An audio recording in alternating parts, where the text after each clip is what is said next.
بسم الله الرحمن الرحيم. مرض الروماتويد مرض مناعي بيصيب المفاصل، وإذا ما تعالجش مظبوط بيؤدي لتشوهات في المفاصل ويؤدي لإصابة أعضاء تانية في الجسم زي القلب والرئة والعين.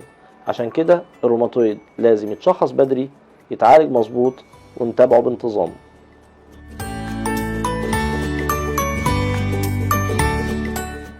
تشخيص مرض الروماتويد بيكون إن المريض لو شك إن عنده أي ورم في المفاصل، التهاب في المفاصل، ألم في المفاصل، تخشيبة الصبح أول ما يصحى من النوم، لازم يروح لدكتور الروماتيزم عشان يعرف هو عنده روماتويد ولا لأ. تشخيص الروماتويد ما بيكونش بإنك تروح تحليل الروماتويد مش هو التشخيص. التشخيص بيقوم بيه دكتور الروماتيزم، هو اللي يقولك عندك روماتويد أو ما عندكش روماتويد، سواء التحليل كان فيه روماتويد إيجابي أو سلبي.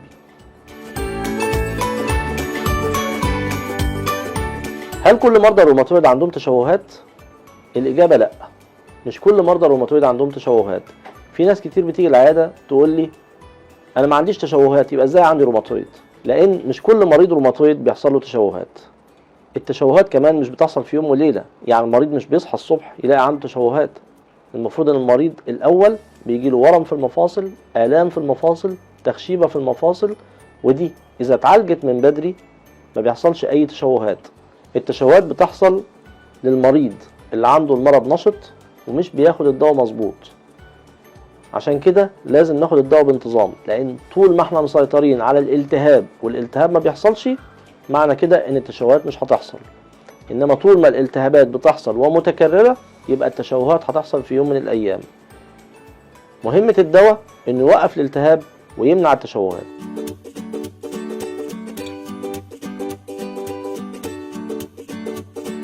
هل دواء الروماتويد مسكنات؟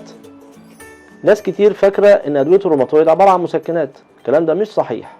المسكن يعني حاجة بناخدها عشان تضيع الألم، تضيع الوجع. دواء الروماتويد مش مهمته انه يضيع الألم او يضيع الوجع. دواء الروماتويد مهمته انه يوقف المرض، يوقف الالتهاب عشان يمنع التشوهات. الوجع بيروح، الالتهاب بيروح، تورم المفاصل بيروح، وهو ده اللي بيمنع ان التشوهات تحصل. انما دواء الروماتويد مش مسكن. دي نفس فكرة الانسولين اللي بناخده للسكر. مريض السكر بياخد انسولين، الانسولين بيعالج له السكر. لو وقف الانسولين السكر بيعلى تاني. مش معنى كده ان الانسولين مسكن، الانسولين هو علاج السكر.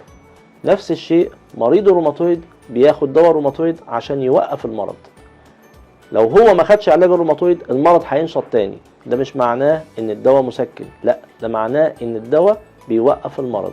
عشان كده لازم ناخد دواء الروماتويد بانتظام عشان نوقف نشاط المرض ونمنع التشوهات.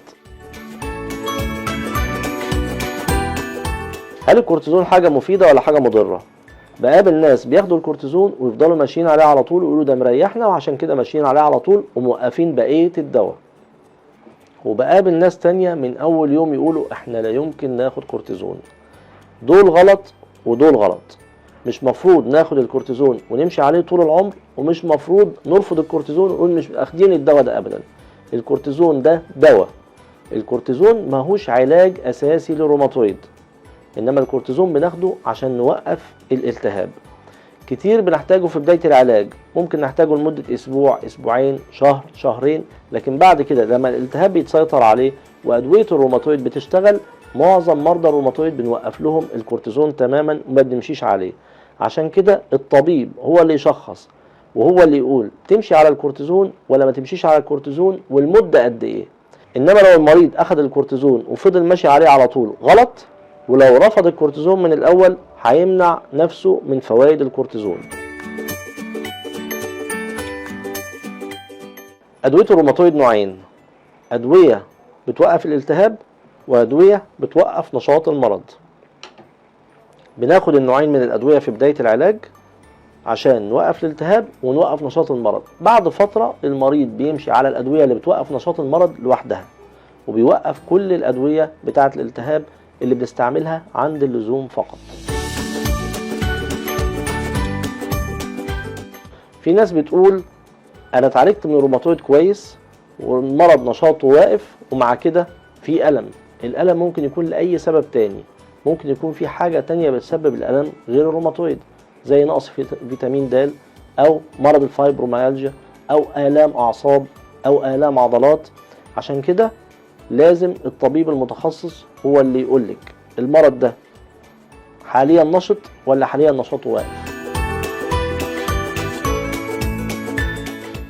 لما بتروح لدكتور الروماتيزم هو اللي بيقولك المرض حاليا نشط ولا مش نشط، بيعرف ده من التحاليل وبيعرف ده من الأعراض اللي عندك. حتى لو الألم موجود مش شرط يكون ده بسبب نشاط الروماتويد، أحيانا بيكون الألم موجود لسبب تاني.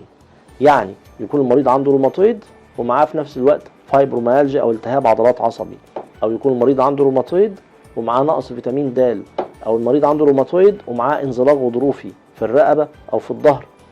فالروماتويد رغم انه توقف ونشاطه توقف وما عادش فيه اي التهاب في المفاصل وما عادش فيه اي نشاط في التحاليل، لكن ما زال الالم موجود لسبب تاني. ده مش معناه ان العلاج مش ناجح، ده معناه ان الروماتويد واقف لكن في سبب تاني مسبب لنا الالم. عشان كده لازم الدكتور المتخصص هو اللي هيقول لنا المرض نشط ولا المرض مش نشط. طول ما نشاط المرض واقف ده معناه ان مش هيحصل لنا تشوهات في يوم من الايام. طول ما المرض نشط معناها ان احنا مهددين ان قدام يحصل لنا تشوهات في المفاصل. تابعونا على صفحتنا على الفيسبوك اللي هتظهر قدامكم على الشاشة دلوقتي، وابعتوا لنا اي استفسارات واحنا هنجاوب عليها، وانتظرونا في فيديوهات قادمة. شكرا والى اللقاء.